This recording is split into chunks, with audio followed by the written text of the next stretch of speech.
तीसरे प्रस्ताव के अंदर स्पर्शन, बाल और मनीषी, इन तीनों के बीच का संवाद। स्पर्शन ने अपनी योग शक्ति, कथा के रूप में बताया हुआ है। ऐसा कुछ होता नहीं है, लेकिन हमको एक मेंटल पिक्चर दिमाग में आए, उस कारण से ऐसी कथा के अंदर ये स्पर्शन और योग शक्ति ऐसा एक पर्याय रखा गया हुआ है। स्पर्शन अपनी योग शक्ति का उपयोग करके सूक्ष्म रूप करने के बाद बाल के शरीर के अंदर प्रवेश करता है और मनीषी के शरीर के अंदर प्रवेश करता है।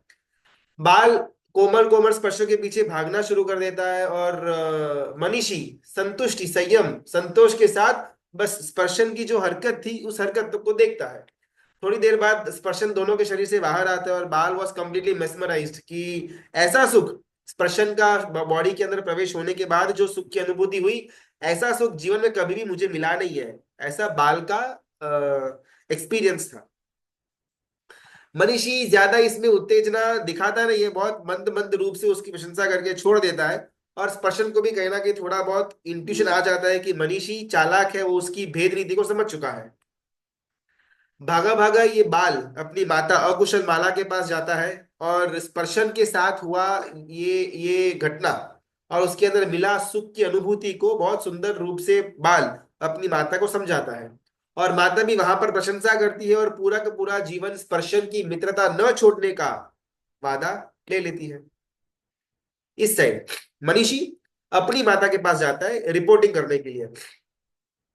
मनीषी की माता का नाम शुभ सुंदरी। स्पर्शन के साथ जो जो घटना घटित हुई थी वो सारी की सारी बात वो मनीषी अपनी माता के को करता है। स्पर्शन का पूरा रिपोर्ट माता के पास शेयर करता है और माता शुभ सुंदरी कहती है कि स्पर्शन की संगति तेरे लिए अच्छी नहीं है। स्पर्शन तेरा दुश्मन है, स्पर्शन धूर्त है, स्पर्शन फ्रॉड है। उसकी संगति तो अभी का अभी छोड़ दे। और मनीषी कहता है कि माता मैं सब जानता हूं, मैंने पूरा उसका बायोडाटा निकलवाया हुआ है और आई एम कंप्लीटली कन्विंस्ड कि ये एक फ्रॉड इंसान है स्पर्शन, लेकिन मैंने उसको दोस्त के रूप में एक बार एक्सेप्ट किया हुआ है। तो जानने के बावजूद कि वो अच्छा इंसान नहीं है, वो धूर्त है, मैं अभी का अभी इंस्टेंटली तो उसको छोड़ नहीं पाऊंगा। इतना तो सक्षमता मेरे अंदर नहीं पड़ी हुई है। लेकिन जब भी वो मेरे साथ रहेगा मैं सावधानी पूर्वक अपना बर्ताव उसके साथ करूंगा। शुभ सुंदरी माता भी आनंदित हो उठती है कि उसके पुत्र के अंदर ज्ञान का, विवेक का सुंदर पर्याय उत्पन्न हुआ है। इस घटना को लेकर के गुरु भगवंत संसार के अंदर माता पिता का रोल कैसा और क्या क्या होना चाहिए उसके बारे में विश्लेषण करते हैं। संसार के अंदर दो प्रकार की माताएं होती हैं। योगविधि बहुवंश कथा के आधार के ऊपर गुरु भगवंत कहते हैं कि पहला अकुशल माला टाइप्स और सेकंड शुभ सुंदरी टाइप्स। सिर्फ जन्म देने से कोई माता पिता नहीं बन जाता। दुकान धंधा चला लिया, ऑफिस चले गए, सैलरी लेकर के आ गए, हमने घर का बजट पूरा कर दिया, घर के अंदर अन्न पानी सब कुछ हमने दे दिया, दूध सब्जी फ्रूट ये सब हमने घर के अंदर लेकर के आ गए। जरूरत की जितनी भी चीजें थी वो सारी की सारी चीज हमने घर के अंदर बसा ली। स्कूल की फीस हो, क्लास की फीस हो, ट्यूशन की फीस हो, एक्स्ट्रा करिकुलर की फीस हो, ये सब कुछ एज अ पिता हमने भर दिया। ये मात्रा करने से कोई माता या पिता नहीं बन जाता। अगर मुझे ऐसा लगता है कि मैंने ये सब अपने अपने पुत्र का जो जो रिक्वायरमेंट्स था, उसका जो भी बजट था, वो अगर मैंने पूरा कर दिया, इस कारण से मैं उसका माता या इस कारण से मैं उसका पिता, तो गुरु भगवत यहाँ पर उंगली दिखाकर कहते हैं कि आप अंधेरे के अंदर बैठे हुए हो। पुत्र को जन्म देने से, पुत्री को जन्म देने से या उसके लिए रसोई बनाने से, उसका भरण पोषण करने से, उसके शरीर की देखभाल करने से, उसके शौकों को पूरा करने से, सुबह टाइम से उसको उठा देना, उसको स्नान वान नहला धुला करके खिला पिला करके बस स्टैंड तक छोड़ करके आना, और बस वाला मेरे बेटे को अच्छी सीट देता है या नहीं, यहां तक वो माता वहां पर रुकती है, इससे उसका मातृत्व नहीं प्रूव होता। शास्त्र के अंदर गोपीचंद नाम का एक कथा आती है। गोपीचंद और उसकी माता। गोपीचंद वो पुत्र था और उसकी एक माता थी। वो पुत्र 8 पत्नियों के साथ उसकी माता ने उसकी शादी करवाई हुई थी। काफी श्रीमंत कुटुंब से ये गोपीचंद बिलोंग करता था। उसकी 8 की 8 पत्नियां वो गोपीचंद को नहला रही थी और कहीं पीछे पीठ के ऊपर एक गर्म पानी का बूंद गिरता है। गोपीचंद पीछे देखता है तो उसकी पत्नियों का तो ये आंसू नहीं था, लेकिन झरोखे में ऊपर खड़ी हुई माता आंसू गिराती है और वो आंसू का बूंद गोपीचंद की पीठ पर आकर के गिरता है। फटाफट वो गोपीचंद अपना स्नान का जो कार्यक्रम था वो आधा अधूरा पूरा करने के बाद माता के समक्ष आता है और माता को देखकर पूछता है, क्या मुझसे कुछ गलती हो गई हुई है? क्या जीवन के अंदर कुछ कमी रह गई हुई है कि आपको रोना पड़ा? और माता कहती है कि मैंने अपना पूरा का पूरा जीवन तेरे शरीर की देखभाल के पीछे निकाल दिया, तेरे मन के शौकों को पूरा करने के पीछे निकाल दिया। मैंने कभी भी तेरे आत्मा के सामने देखा ही नहीं।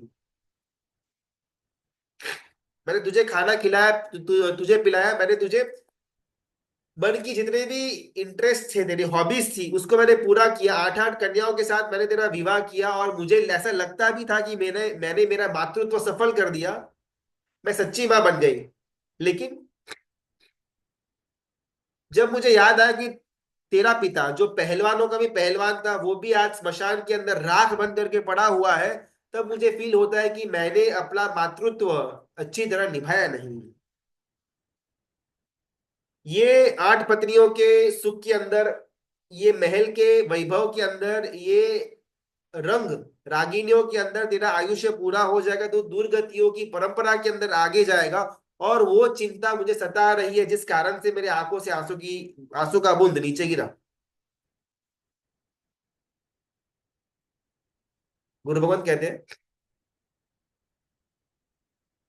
बाप दादा के पास, हमारे बाप दादा के पास शायद जितने पैसे थे ना उससे ज्यादा हमारे पास एज ऑफ नाउ पैसे होंगे। हमारे बाप दादा जो छोटा घर के अंदर 5 10 15 20 लोग रह करके अपना जीवन गुजारते थे, आज शायद एक एक कमरे के अंदर एक एक जना रह करके 3 BHK 4 BHK के अंदर अपना जीवन गुजार रहा है। वो समय बाप दादा का जो समय था उस समय इतना वैभव नहीं था, खाना भी शायद बहुत ही सादा सिंपल और बहुत सारे टाइम तो कम खाना के अंदर परिवार चलाते थे। और आज बाहर के चटाके बोलो या घर के अंदर की अलग अलग विविधता बोलो, खाने के अंदर कोई पारावार नहीं रहा। पहले के समय के अंदर इतना वैभव भी नहीं था। लेकिन संतानों को संस्कार देने की बाबत के अंदर, संतानों को धर्म की बात सिखाने के अंदर, संतानों का भविष्य सुधरे, संतानों का परलोक सुधर जाए, उस बात के अंदर आज हमारी कंप्लीटली उपेक्षा। जो माता पिता अपने पुत्र को धर्म की प्रेरणा नहीं करवाते, जो माता पिता फोर्सफुली आगे चल करके भी अपने पुत्र को धर्म के मार्ग पर स्थिर नहीं करते, वो जानबूझ करके पुत्र को संसार के कुएं के अंदर धक्का देने का काम करते हैं, उसको यहाँ पर ज्ञानी गुरु भगवत कसाई के नाम से संबोधन करते हैं। माता शत्रु पिता वैरी, ये न बालो न पाठित। वो माता शत्रु है, वो पिता वैरी है जिसने खुद के पुत्र को या पुत्री को संस्कार देने का काम नहीं किया। ये बात मेरी या आपकी नहीं, ये बात गुरु भगवंत ने कही, विज्ञानी गुरु भगवंत जिन्होंने ये ग्रंथ की रचना की। और वो कहते हैं कि जो माता और पिता अपने संतान का संस्करण संस्कार देने के लिए अगर वो कटिबद्ध नहीं होते, उसको अपने हवाले पर छोड़ देते हैं, वैसी माता शत्रु और वैसा पिता वैरी कहा जाता है। आज शायद हमारे घर के अंदर न्यूज़पेपर आता होगा, बहुत सारे के घर के अंदर न्यूज़पेपर आता भी नहीं है, सब अपने फोन के अंदर इन शॉर्ट्स के अंदर सोशल मीडिया के अंदर न्यूज को ले लेते हैं। लेकिन हम जिस न्यूज़पेपर को, जिस इन शॉर्ट को या फिर जिस सोशल मीडिया को देखते हैं, वही सोशल मीडिया हमारा बेटा भी यूज करता है, वही सोशल मीडिया हमारी बेटी भी यूज करती है। जिस प्रकार की गंदगी व्हाट्सएप के अंदर मेरे फोन में आती है, उसी प्रकार की गंदगी मेरे बेटे के फोन तक भी जाती है। ओटीटी के अंदर जिस प्रकार की सीरीज मैं देखता हूं, उससे भी कई गई गुजरी हालत के अंदर मेरा बेटा भी अपने फोन के अंदर अपने एकांत में वो सीरीज देखता ही होगा। जिस इंटरनेट कनेक्शन के अंदर मैं अपना 4 4 6 6 घंटे फिजूल कर देता हूँ, वही इंटरनेट की बर्बादी मेरा बेटा ही करता है। लेकिन दुख की बात यहाँ पर गुरु भगवंत ये करते हैं कि ये सब कुछ करने के बावजूद भी ऐसा माता पिता हमको लगता है कि समय बिगड़ गया है। आजकल का एजुकेशन बोलो, आजकल के संतान बोलो, आजकल आजकल का वातावरण बोलो, बहुत खराब है, बहुत खराब है। ऐसे बोलने वाले हम माता पिता ही जब ये सारे के सारे कामों में आगे बढ़ते हैं, तब हमको मालूम नहीं पड़ता कि छुपके से हम हमारे पुत्र या पुत्री को आलम्बन दे रहे हैं कि ये करना ठीक है, इसमें कोई प्रॉब्लम नहीं।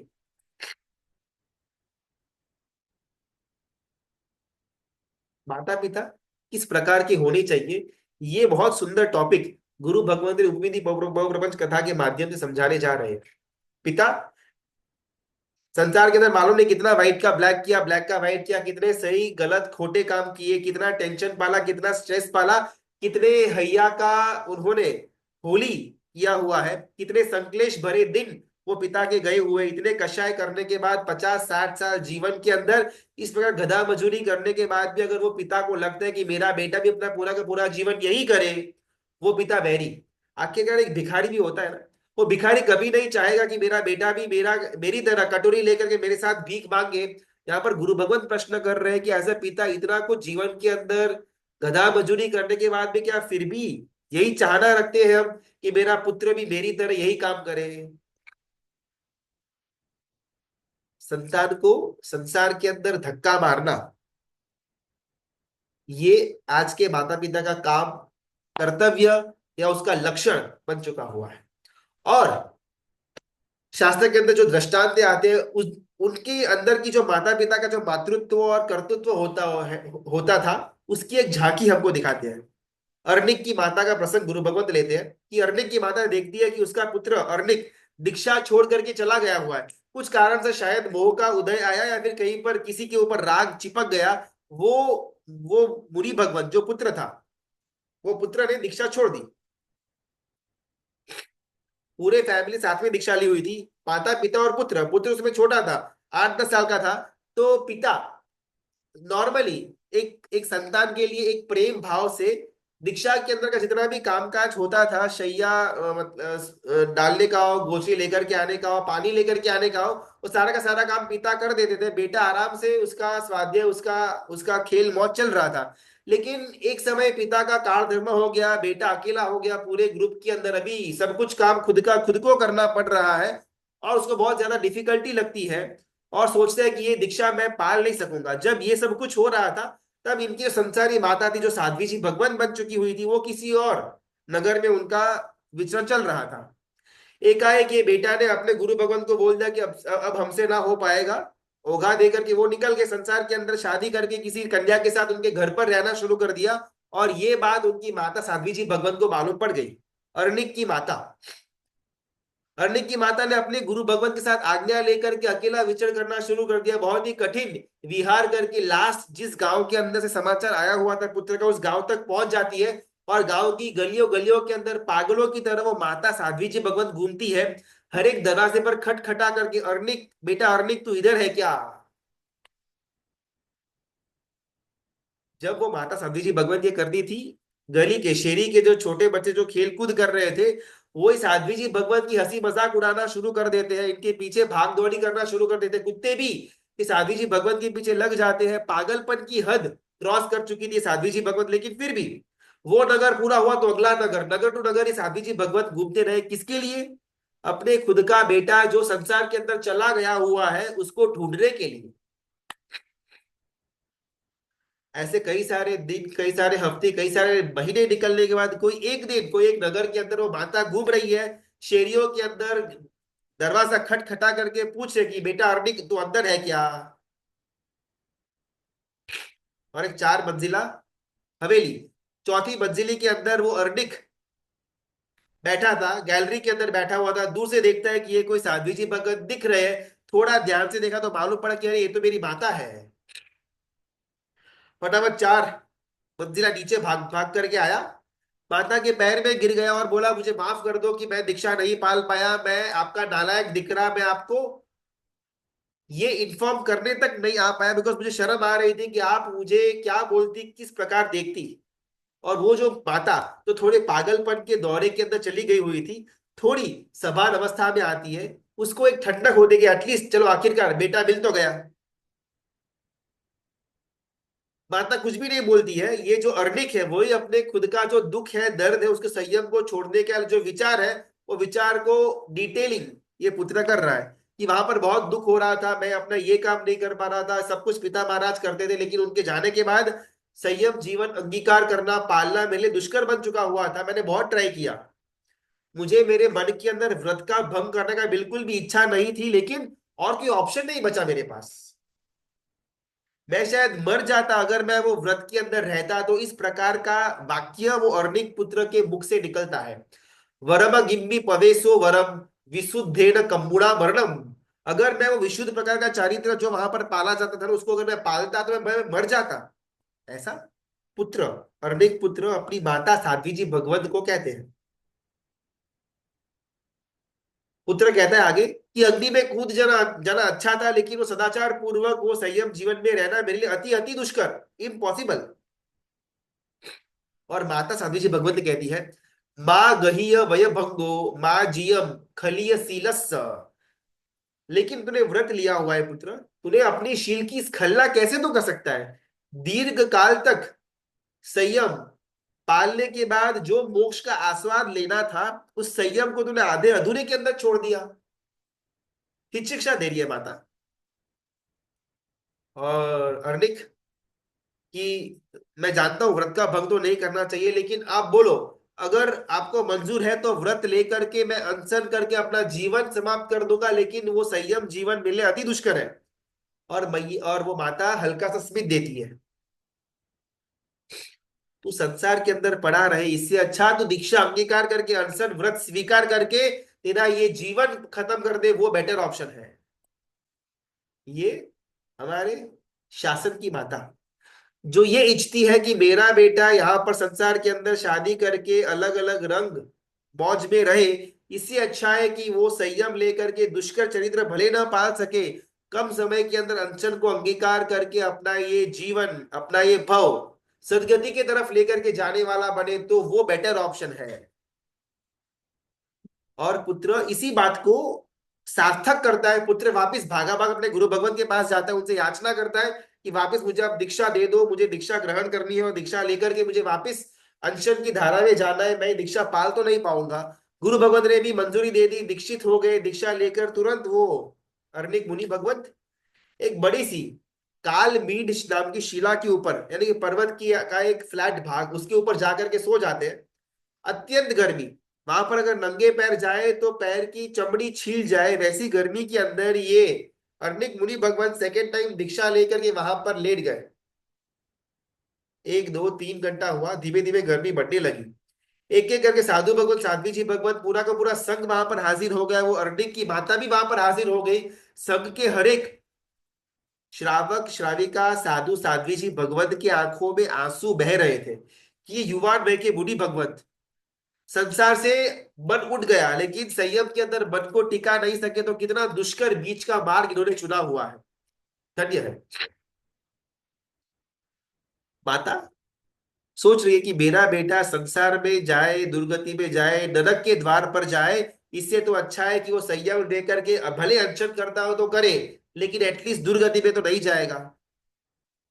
और गुरु भगवत इस पॉइंट पर हमको प्रश्न करते हैं कि हमको अपने पुत्र के ऊपर प्रेम तो होगा, ऐसा मानते तो है, और ऐसा शायद हमको बिलीव भी होता है। बहुत ही कम शायद अपने में से होंगे जिसको अपने संतान के ऊपर प्रेम नहीं होगा। जनरली स्पीकिंग हर एक माता पिता को अपने संतान के लिए प्रेम तो होता ही है। हमको हमेशा ऐसा लगता है कि हम हमारे संतान के हित के लिए इच्छा रखते हैं, और वो करते भी है। लेकिन जब जबरदस्ती वो बेटे को वो बेटी को वो संतान को होटल में लेकर के जाकर के हम चाइनीज खिला रहे हैं, बहुत मुश्किल से हम उसको बोर्डिंग स्कूल के अंदर डाल रहे हैं, बहुत फोर्सफुली हम उसको tuition classes extra curricular classes के अंदर डालते हैं, बहुत ही फोर्सफुली हम उसको कॉलेज का एजुकेशन देने के लिए आगे भेजते हैं, बहुत ही फोर्सफुली उसको शादी के लिए हम धक्का मारते हैं। गुरुदेव यहाँ पर प्रश्न करते हैं कि अर्निक की माता और हमारे बीच में डिफरेंस है या नहीं है। हम शायद गर्मी के अंदर अपने बेटे को कोल्ड ड्रिंक पिला करके उसको ठंडक महसूस हो, उसको शाता महसूस हो, ऐसा अपन सोच रहे हैं, लेकिन शासन की माता वहां पर देखती है कि ये गरम गरम सीसा नरक के अंदर परमाधामी देव वो जीव को पिला रहे हैं। जबरदस्ती पुत्र को घोड़ी के ऊपर बिठा करके शादी के लिए हमने भेजा तो सही, लेकिन शासन की माता सोचेगी कि हमने हमारे पुत्र को नरक के भट्टे के ऊपर सुला दिया हुआ है। शासन की माता सोचेगी कि मेरी कुक्षी के अंदर जो पुत्र आया हुआ है वो दुर्गति के अंदर न जाए, वो सबसे पहला मेरा मनोरथ। उसको सच्चे आशय से शासन माता कहा जाता है कि जो अपने पुत्र का भविष्य, यानी कि इस भव का नहीं, लेकिन परभव का जो भविष्य है उसकी चिंता करे। वो अर्निक बूढ़ी भगवत शिला के धमधोकते ताप ताप के अंदर सूर्य की किरणें जबरदस्त वहां पर गिर रही थी, वहां पर खड़ा रहना मुश्किल था। उस अवस्था में अर्निक बूढ़ी भगवत वहां पर अनशन ले रहे हैं। हर एक मनुष्य जो वहां पर खड़ा था आंखों में आंसू लेकर के खड़ा हुआ था। अर्निक की माता की आंखों में भी आंसू थे, लेकिन ये हर्ष के आंसू थे कि मेरा बेटा वो चौथी मंजिले वाला फ्लैट के अंदर जो शादी करके बैठा हुआ था उसे तो अच्छी सिचुएशन के अंदर अभी अनशन में है। भले कुछ ही समय के अंदर उसका यहाँ पर काल धर्म हो जाएगा।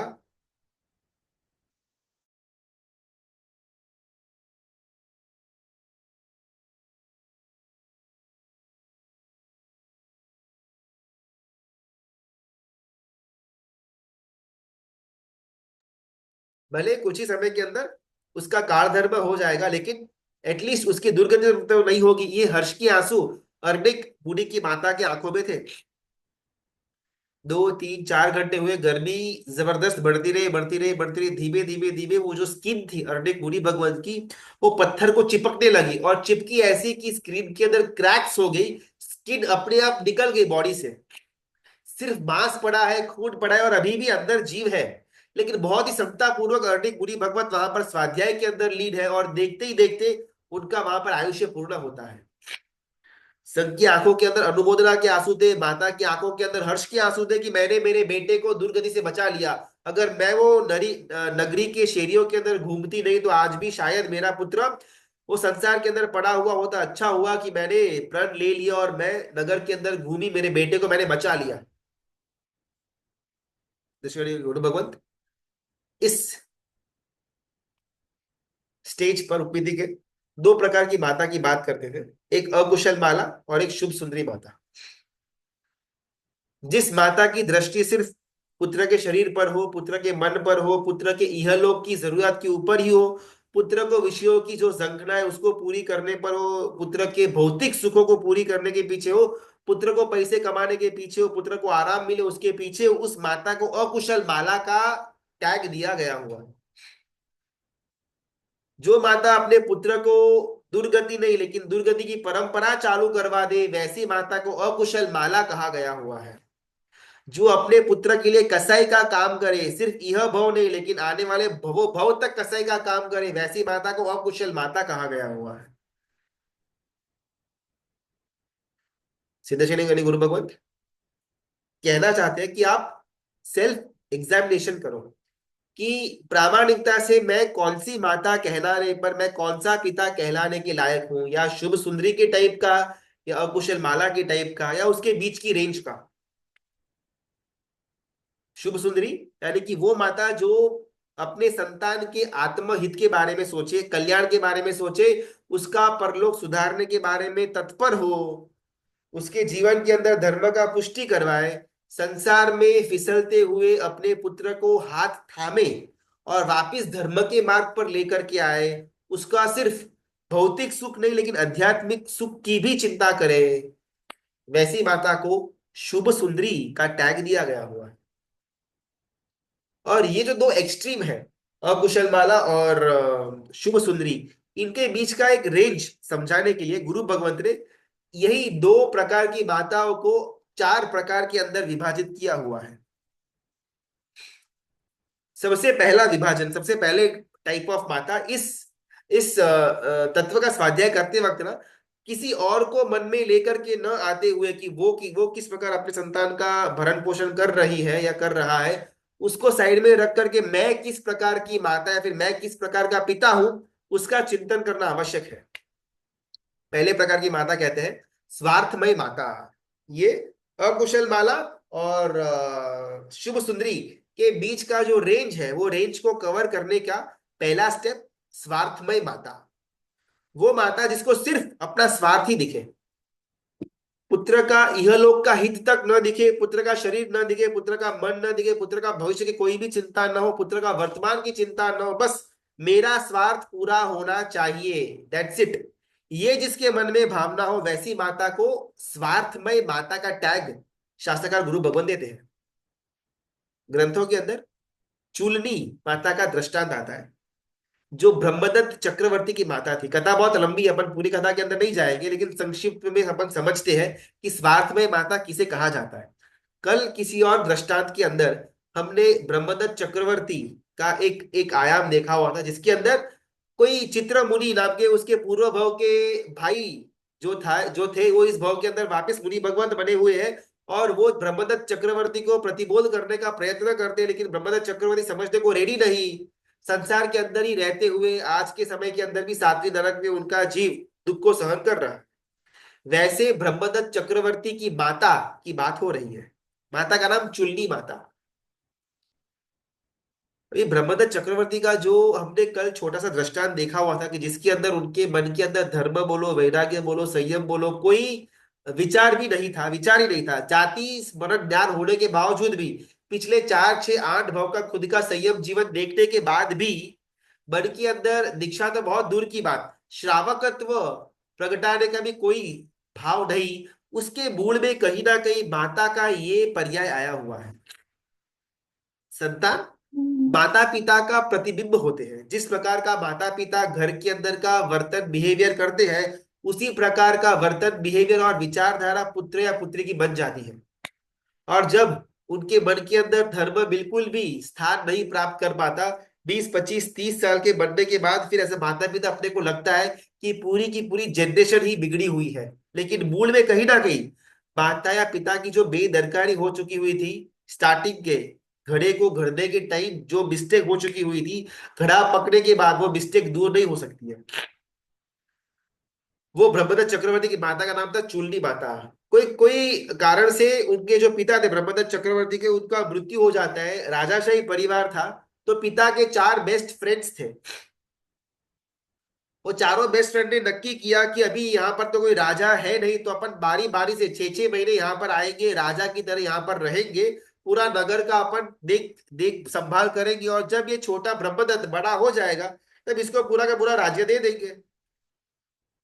और एक एक करके अलग अलग 4 जो उनके पिता के फ्रेंड्स थे, उसमें से एक एक आते हैं, 6 6 महीने तक रहते हैं, और फिर वापस अपने राज्य में चले जाते हैं।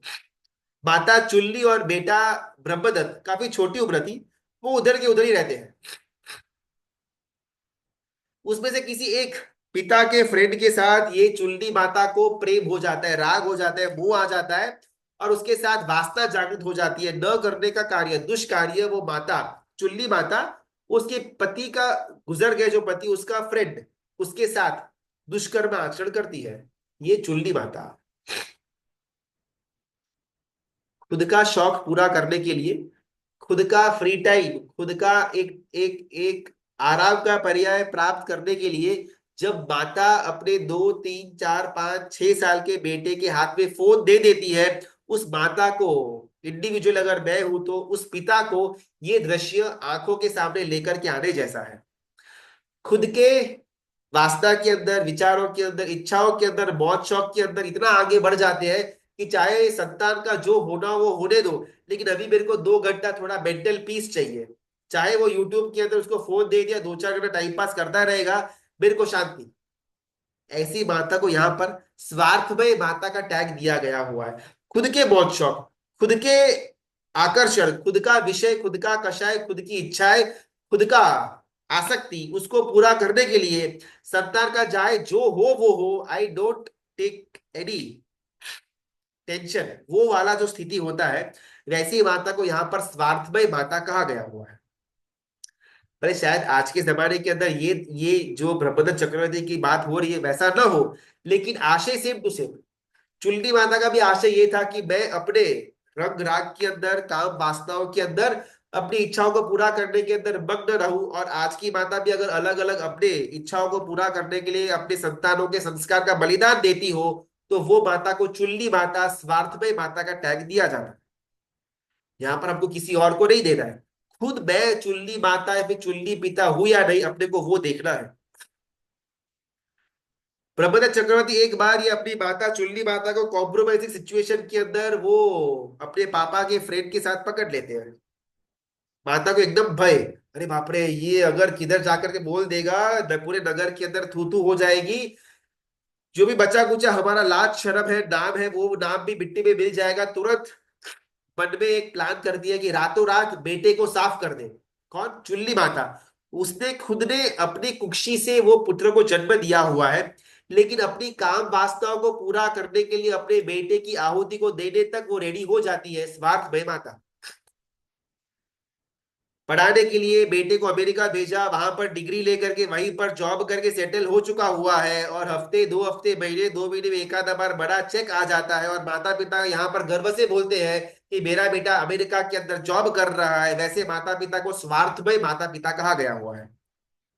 जिस दुनिया में जाकर के धर्म का कोई नामो निशान नहीं, जैनत्व नहीं, श्रावकत्व नहीं, सज्जनत्व बहुत दूर की बात, मनुष्यत्व तक नहीं है, जहां पर घटिया से घटिया प्रकार का पाप करने के अंदर कोई पाबंदी नहीं, वैसे देश में जाकर के हमने हमारे संतान को खुला छोड़ दिया। क्यों?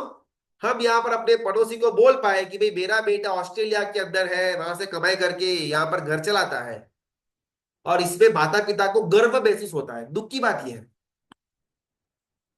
चंद रुपयों के लिए 1 लाख 2 लाख का चेक आता होगा 1 2 महीने में एक बार, और शायद 2 4 जनों को गर्व से वो कह पाते होंगे कि मेरा बेटा अमेरिका में, ऑस्ट्रेलिया में, यूरोप में जॉब करता है। इस मात्र के लिए वो संतान का पूरा जीवन दांव पर लगा दिया, और इसमें गर्व भी एज अ माता, एज अ पिता मुझे महसूस होता हो। मैं स्वार्थ में माता, मेरा स्वार्थ पूरा हो रहा है, बस बेटा वहां पर चाहे किसी के साथ घूमे फिरे, नाचे गाए, ड्रिंक करे, ड्रग्स करे, कोई प्रॉब्लम नहीं। नौकर आता है नहीं आता है भूल गया, सारे पति के परमात्मा की पूजा, कुछ भी नहीं, पैसा आ रहा है, काफी है। अगर मेरा नंबर ऐसे माता पिता के अंदर आता है, तो यहाँ पर ज्ञानी गुरु भगवत मुझे स्वार्थमय माता की कैटेगरी के अंदर गिनते हैं। वो चुल्ली माता को मालूम पड़ गया कि उसका जो ये पर्याय था, वो पर्याय को अपने पुत्र ने देख लिया हुआ है, उसको मारने तक रेडी। आज की माता पिता अपने स्वप्नों को पूरा करने के लिए, अपनी इच्छाओं को पूरा करने के लिए बेटे को US, America, US, Europe, Australia, New Zealand भेज करके वहां से पैसा कमा करके यहाँ खुद के शौक पूरे करने को रेडी। वो चुल्ली माता पूरा का पूरा एक ड्रामा तैयार करती है, बहुत ही फटाफट अपने पुत्र को शादी के लिए बना लेती है। पुत्र की शादी का बड़ा कार्यक्रम रचने में आता है। शादी करने के बाद अलग घर के अंदर पुत्र को रखने में जाता है, जो घर लाक्ष यानी कि वैक्स का बना हुआ था, और वो वैक्स के घर के अंदर अपनी पुत्र वधू और पुत्र दोनों को जिंदा जलाने का षड्यंत्र ये उसकी जन्मदायी माता चुल्ली ने रचा हुआ था। उपदेश माना नाम के ग्रंथ के अंदर धर्मदास गणी महाराजा कहते हैं, माया डियगम विगई पब्बी अथे अपूर माणब्बी पुत्तस्स कुणई वसनम चुलड़ी जय बब्बदत्तस्स। हमको ब्रह्मदत्त चक्रवर्ती का जब कल दृष्टांत देखा, तब उसपे मालूम पड़ा कि कितना ढीठ आदमी है ब्रह्मदत्त चक्रवर्ती। लेकिन जब मूड में जाते हैं, तब ये चाइल्डहुड में हुआ ये पर्याय, ये घटना, उसके आंखों में देखा हुआ ये दृश्य, जिस कारण से ब्रह्मदत्त चक्रवर्ती उतना कठोर बना।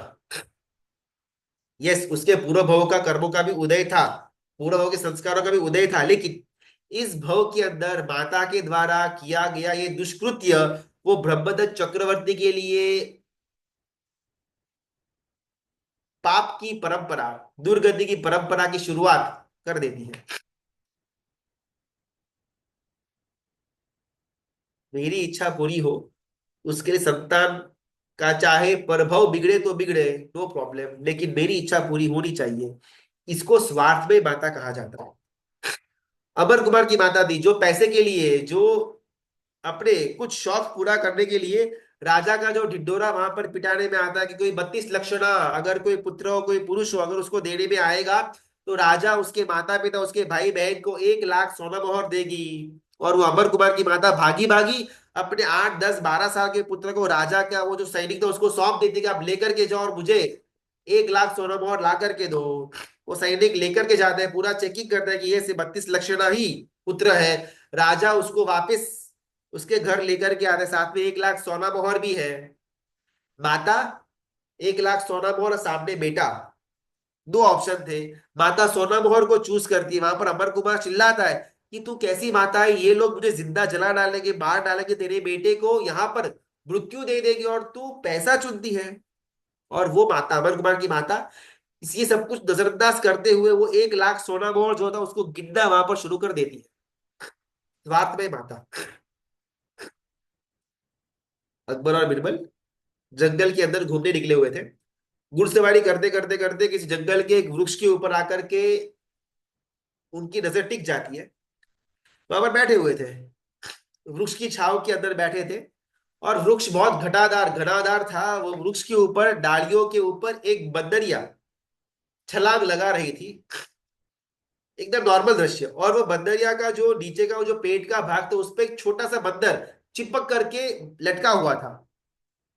और वो बंदरिया वो अपने बेटे का जो चिपका हुआ था उसके साथ अलग अलग ब्रांचेस टू ब्रांचेस जंपिंग कर दी है। हमने भी शायद किधर बाहर गए हुए होंगे, ये दृश्य देखा हुआ होगा। अकबर और बीरबल दोनों एक ही दृश्य को देख रहे। अकबर मन ही मन सोच रहे कि माता का क्या मातृत्व है, क्या प्रेम है उसके संतान के लिए। इतना भागते लेकिन फिर भी अपने बच्चे का वेट उसके साथ भागती है और हर एक क्षण में बच्चा बराबर है ही नहीं है कि नहीं चेक करती रहती है। क्या मातृत्व, क्या प्रेम बंदर के अंदर भी।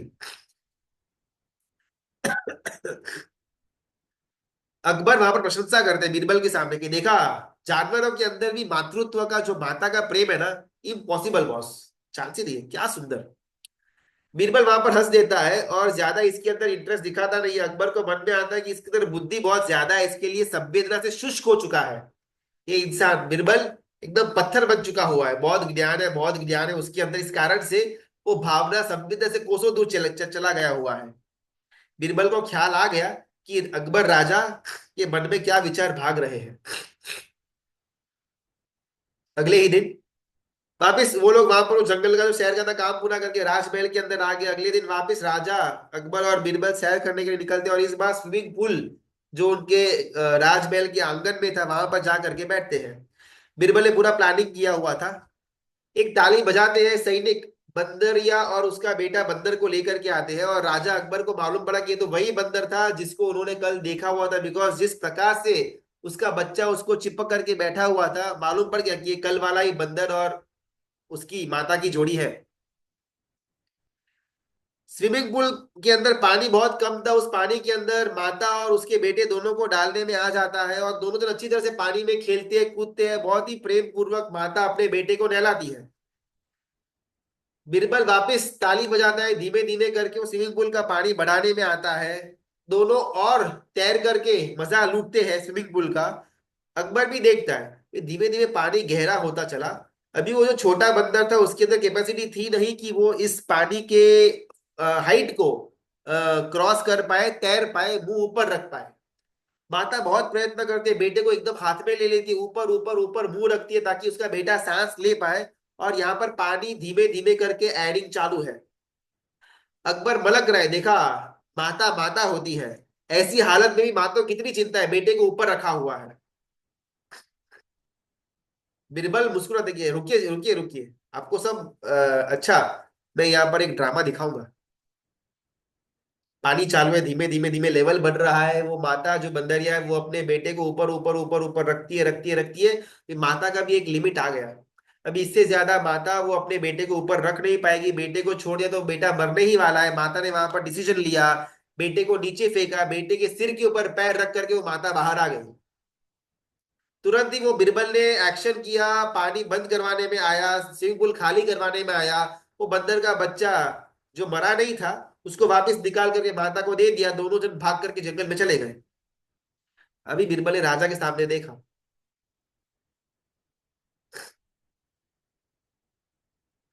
जो लालन पोषण करे, जो बचाए, जो बड़ा करे, वो तो माता है ही है।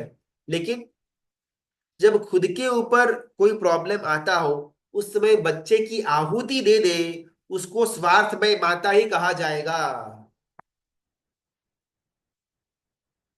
मैं बेटे को संस्कार देने का काम करूंगा, लेकिन जब मेरा खुद का इच्छा को दबाने की बात आती है, जब थका आ रहा मैं ऑफिस से आता हूँ रात को 8 बजे, बेटे को थोड़ा बहुत धर्म कथा, थोड़ा बहुत तत्व की बात या थोड़ा बहुत दिन का डिस्कशन करने का बात आती हो, आधा एक घंटा स्पेंड करने की बात आती हो, उस समय मैं उसको नजरअंदाज करके खुद के सोशल मीडिया, खुद की ओटीटी वेब सीरीज मूवीज के अंदर बिजी हो जाऊं। मैं स्वार्थमय पिता।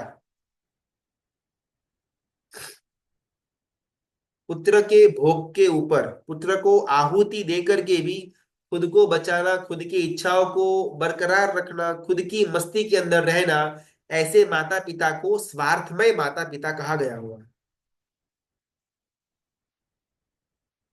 बिहार, उड़ीसा थोड़े ऐसे इकोनॉमिकली वीक स्टेट्स के अंदर आज भी ऐसी न्यूज बाहर आते हैं कि बच्चे को कुछ पैसों के लिए वो लोग बेच डालते हैं, फिर किसी फॉरेन कपल को, या फिर जिनको बच्चा नहीं उनको, या कभी कभार ऑर्गन डोनेशन का जो इलीगल ट्रेड चलता है उसके अंदर भी 10 12 15 साल के अपने संतानों को बेच डालते हैं, उसके उसके बदले में लाख 5 लाख 10 लाख रुपए वो माता पिता को मिल जाते हैं। गुरु भगवंत कहते हैं कि हमसे तो वो ज्यादा बेटर है। हमने अपने स्वार्थ के लिए हमारे संतान का ये भव और भव भव बिगाड़ दिया। एटलीस्ट वो माता पिता ने वो पुत्र का सिर्फ एक ही भव तो बिगाड़ा है। सेकंड नंबर की माता, रागमय माता। पुत्र के ऊपर मोह है, पुत्र के ऊपर प्रेम है, आलोक का, इहलोक का ख्याल है, शरीर के ऊपर ज्यादा ममत्व है, वैसी माता को रागमय माता कहा गया हुआ है। दृष्टांत देते हैं सुकौशल मुनि का। कथा लंबी है, अपन स्पेसिफिक भाग के ऊपर ही जाएंगे। सुकौशल मुनि, ये प्रभु श्री राम, हमने जो रामायण देखा हुआ था उनकी परंपरा में काफी काफी काफी आ, युग पहले, काफी काफी काफी समय पहले उनकी परंपरा के अंदर ये सुकुशल मुनि हुए थे, जिनके पुत्र पुत्र पुत्र पुत्र पुत्र पुत्र की परंपरा के अंदर प्रभु श्री राम का जन्म होता है। सुकुशल मुनि, पिता ने दीक्षा ले ली हुई थी, छोटी उम्र के अंदर ही सुकुशल मुनि के हाथ में राज्य आ चुका हुआ था। माता का अपार प्रेम था, स्नेह था, मोह था, राग था, संबंध था पुत्र के लिए, बिकॉज और कोई तो था नहीं जीवन के अंदर। एक दिन ये सुकौशल राजकुमार अपने घर के अंदर टहल रहा था, और जो धाव माता थी जिसने ये सुकौशल मुनि को बड़ा किया हुआ था वो बहुत ज्यादा रो रही थी। एकदम से सुकौशल राजकुमार उनके पास पहुंचते हैं और वो धाव माता से पूछते हैं कि भाई इतना क्यों रो रहे हो, क्या कोई बढ़ गया है क्या? और धाव माता कहते कि नहीं, बहुत बुरी घटना आज हुई। और राजकुमार पूछते क्या हुआ? और धाव माता कहते कि आपके पिता जो आपके बचपन के अंदर दीक्षा लेकर के चले गए हुए थे, एकाएक इस नगर के अंदर आज उनका प्रवेश हुआ था। अलग अलग घरों के अंदर वो गोचरी के लिए जा रहे थे, और आपकी माता को मालूम पड़ गया, रानी, कि वो आपके पिता आए हुए हैं। उनको ये डर था कि कहीं उनका मिलन आपसे न हो जाए, आपसे हो जाए, और अगर आप भी उनके साथ दीक्षा लेकर के चले जाएंगे तो वो इस संसार के अंदर अकेली रह जाएगी, तो आपका उनके साथ मिलन न हो, इस कारण से रानी ने सैनिकों के द्वारा वो उनके जो पति थे साधु भगवत, उनको उठा करके जंगल में बाहर फेंकने का आदेश दे दिया। वो आपके पिता साधु भगवत निरतिचा संयम की पालनी कर रहे थे, घर घर गोची बहन करके अपना जीवन निर्वाह कर रहे थे, और आपकी माता ने अपने राग में आकर के उनके पति साधु भगवत को सैनिक के द्वारा उठा करके नगर बाहर फेंक दिया। ये दृश्य देख करके मुझे बहुत दुख हुआ। मैं कुछ कर तो नहीं पाई, लेकिन रोना स्टॉप नहीं हो रहा। तो क्वेश्चन राजकुमार को लगा कि ये तो बहुत गलत हुआ। भले ही उन्होंने दीक्षा ली थी या नहीं ली थी, लेकिन आज वो एक साधु भगवत है, और उनकी इस प्रकार कदर्थ ना करना वो किसी भी जैन को शोभा नहीं देगा। तो कौशल राजकुमार फटाफट भागे भागे जाते हैं। इस दृष्टांत को बहुत ही डिटेल में हमने रामायण के अंदर कवर किया हुआ था, अगर याद हो तो अपन एकदम फास्ट स्पेस पे जाते हैं। भागे भागे वो सुकौशल राजकुमार अपने पिता मुनि भगवत को मिलने के लिए जाते हैं, वंदन करके उनसे माफी मांगते हैं कि उनकी माता ने ऐसा कार्य किया, ये बिल्कुल भी उचित तो नहीं था। वहां पर एकदम समता की मूर्ति, उनके पिता साधु भगवत कोई भी क्षोभ, कोई भी कषाय न लेकर के आते हुए कर्मों का दोष निकाल करके अपनी साधना में लीन हो जाते हैं।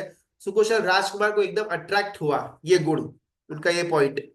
वापिस नेक्स्ट डे मिलने के लिए गए, यहाँ पर न्यूज पहुंचा माता को कि उनका बेटा ऐसे 2 2 4 4 घंटे मुनि भगवत, उनके पापा जो मुनि भगवत है, उनको मिलने के लिए जाते हैं। हमको भी डर तो होता है कि मेरा बेटा मंदिर जाए तब तक ठीक है, लेकिन उपास्य जाकर के गुरु भगवत के साथ उनकी बातचीत अगर शुरू हो जाए, डर लगता है कि अगर उसने दीक्षा ले ली तो हाथ से निकल जाएगा। कहीं कोई सांत्वन, थोड़ा वासक्षेप थोड़ा होगा, फिरा देंगी और मेरा बेटा मेरे हाथ से चला जाएगा, ये डर माता पिता को होता है अगर, तो वैसे माता पिता राग में माता पिता की कैटेगरी के अंदर आते हैं। मंदिर जाओ, पूजा करो, अष्टप्रहरी पूजा करो, अंग रचना करो, कोई प्रॉब्लम नहीं है, लेकिन उपास्य के अंदर 5 मिनट से ज्यादा बैठे, माता को टेंशन शुरू हो जाता है। अरे आजकल तो बहुत सारे दीक्षा हो रही है, छोटी उम्र के अंदर लोग दीक्षा दे दे रहे हैं, ले रहे हैं, अगर मेरे बेटे के भाव आ गए तो मैं तो कहा कि भी नहीं रहूंगी। ऐसा विचार अगर मुझे मेरी संतान के लिए होता है तो मैं राग में माता या राग में पिता। यहाँ पर वो जो रानी साहिबा है, उसको मन में भय, अरे बाप रे, जिस बात का डर था वही बात हो रही है बार बार बार बार। ये मेरा बेटा वो साधु भगवत को जाकर के मिल रहा है, रोकने का बहुत प्रयत्न किया लेकिन बेटा सुनने को रेडी नहीं। 2 दिन, 4 दिन, 6 दिन, 8 दिन, 10 दिन हुए और बेटे ने नक्की कर दिया कि यस, अभी दीक्षा मैं ले ही लेता हूँ, कोई और चारा है नहीं मेरे पास। बेटा वहां पर दीक्षित हो जाता है और यहाँ पर माता को मालूम पड़ता है कि बेटा वापस आया तक नहीं। राजमहल में उसको इन्फॉर्म करने के लिए वही से वही उन्होंने दीक्षा ले ली। जबरदस्त दुख, टेंशन बोलो, दुख बोलो, दर्द बोलो, अटैक आया, क्या हुआ मालूम नहीं। ऑन द स्पॉट वो माता वहां पर मृत्यु के शरण हो जाती है। वहां पर सुकोशल राजकुमार सुकोशल मुनि बनते हैं। अपने पिता मुनि भगवत के साथ साधना के अंदर लीन है। ये जो माता हुई वो माता मरने के बाद जंगल के अंदर टाइग्रेस बाघिन के रूप में जन्म लेती है। 2 महीने, 4 महीने, 6 महीने, 8 महीने, 10 महीने, 12 महीने निकल गए। पिता और पुत्र की जो जोड़ी है वो साधना के शिखरों को पार करती जा रही है और यहाँ पर ये बाघिन का भी धीमे धीमे धीमे कद बड़ा हो रहा है। कोई एक दिन जंगल के अंदर ये दोनों साधना के अंदर खड़े थे और वो बाघिन वहां पर आती है। रागमय माता, पूर्व भव की माता। और वो बाघिन अपने सुकौशल मुनि को देखकर मालूम है पूर्वा का कोई ना कोई संबंध जागृत हुआ, एकदम से उसके ऊपर तराप मारती है। जो पूर्व का खुद का बेटा था उसी के शरीर को नोच करके खाती है वो बाघिन। मांस के लोचे उसके शरीर में से बाहर निकलते हैं, खून की नदियां वहां पर बहती है और आराम से बैठ करके वो बाघिन वहां पर वो सुकौशल मुनि का पार्थिव देह को चीर करके खाती है। यहाँ पर गुरु भगवान प्रश्न करते हैं, संसार के अंदर संबंध को रखने के लिए, संबंध को बढ़ाने के लिए, स्वजनों को अच्छा लगाने के लिए, घर के अंदर लोगों को खुश करने के लिए अपन मरते हैं, मिटते हैं, उसका परिणाम क्या। वो जो माता थी, रानी थी, उसके मन में तो बस इतना ही था ना कि मेरा बेटा मेरे साथ रहे, बाकी तो कोई उसकी गलत इच्छा तो नहीं थी। हमको उसमें कोई गलती दिखती नहीं है। आखिरकार माता को तो होगा, वो तो होगा, मेरा बेटा मेरे साथ रहे, मेरा बेटा अच्छा रहे, मेरा ये हो, मेरा वे वो हो। संसार के अंदर के संबंधों को खुश रखने के लिए, अपने साथ रखने के लिए, अपने साथ प्रेम से उनका संबंध बना रहे, इसके लिए हमारा पूरा का पूरा जीवन निकल जाता है और उसके परिणाम में मिलता क्या है, दुर्गति। हमको ऐसा लगता है कि संसार के अंदर अगर अपन अच्छे से रहेंगे, अपन संसार के अंदर अपने वाले जितने भी लोग साथ में उनको खुशी से रखेंगे, उनके मन की इच्छाओं को पूरा करेंगे, तो यहाँ पर गुरु भगवत कहते हैं कि इतना करने से सदगति निश्चित नहीं है। उल्टा, अगर हमने राग से या मोह से उनके साथ संबंध बांधा तो अगले आने वाले भव के अंदर हमारे वही स्वजन संबंधियों को मारने वाला हम बनेंगे। बिकॉज हमको प्रेम या मोह या राग उनके ऊपर नहीं, खुद पर था। रानी को बेटे से प्रेम नहीं था लेकिन खुद अकेली न रह जाए उस पर ज्यादा फोकस। ऐसा माता, ऐसे पिता, मेरा संतान, मेरा पुत्र उपाश्रय के अंदर टाइम ज्यादा स्पेंड करेगा, दीक्षा ले लेगा, तो मेरे बुढ़ापे के अंदर सहारा कौन बनेगा। ये सुकौशल राजकुमार और माता, यही सेम टू सेम आज के जमाने के अंदर हमारे साथ हो रहा है। कोरोना के अंदर अलग अलग जगहों पर बहुत सारा विकट परिस्थिति हो गई थी, संघ की, मंदिर की, उपाश्रय की। मेरा बेटा अगर वहां पर जाकर के ये सब काम करेगा शासन का, उसको कहीं कोरोना लग गया तो कोई और करेगा तो घर के अंदर बैठा रहे। ये वो माता और सुकौशल राजकुमार की घटना हमारे साथ घट रही है। कहीं उपधान में जाने का पुत्र का मन हुआ, नौवाण में जाने का पुत्र का मन हुआ, 20, 25, 30 साल की उम्र है, वहां पर जाकर के भाव बदल गए, संसार छोड़ दिया तो मैं कहाँ का रहूंगा, मेरा धंधा कौन संभालेगा, मेरी ये पीढ़ी कौन आगे लेकर के जाएगा। इस भय के कारण से एज ए पिता मैं मेरे बेटे को वहां पर स्टॉप कर देता हूं। मैं वो माता, रागमय माता। और यहाँ पर बहुत सुंदर प्रश्न गुरु भगवंत करते हैं कि वो जो सुकौशल राजकुमार जो ऐसा उन्होंने किया, जिनके दुख के कारण से वो माता को वहां पर मृत्यु हुआ, अटैक आया, फिर दुर्गति के अंदर गए, तो क्या उसमें पुत्र का कोई फॉल्ट नहीं, उनको कोई भी कर्म का बंध नहीं। बिकॉज हमारा मन सबसे पहले ना एक एक्सक्यूज को लेकर के आएगा कि ऐसा हुआ माता के साथ, लो बेटे का फॉल्ट ना, तो बेटा कह कर जाता है, अपनी माता को समझा करके जाता है, माता को थोड़ा बहुत सांत्वना दे करके जाता है दीक्षा लेने के लिए, तो ठीक था। एकाएक निकल गया तो कोई भी माता को वहां पर दुख तो होगा ही होगा ना। इसमें फॉल्ट जितना माता का है उतना बेटे का भी तो है। ऐसा शायद हमारा मन तर्क लेकर के आ सकता है जो लॉजिकली हमको सही भी लगे। और गुरु भगवत बहुत सुंदर उत्तर देते हैं। ये प्रश्न का उत्तर क्या है वो अपन कल के क्लास के अंदर जानेंगे। अगर बेटा सुकौशल राजकुमार की तरह ऐसा छोड़ करके चला जाता है सगे संबंधी परिवार वालों को, तो क्या, तो उसके बाद अगर परिवार वालों को दुख होता है, कषाय होता है, दुर्गति के अंदर जाने का निमित्त बनता है, तो उसके अंदर क्या वो पुत्र को या फिर पुत्री को किसी भी प्रकार का पाप का कर्मबंध होता है या नहीं। बहुत सुंदर प्रश्न, और इसी में इससे भी सुंदर इसका जवाब वो अपन कल जानने का प्रयत्न करेंगे। परमात्मा की आज्ञा विरुद्ध कुछ भी बोला हुआ हो तो इच्छा में सबका बहुत बहुत धन्यवाद। अनुमोदना, प्रणाम।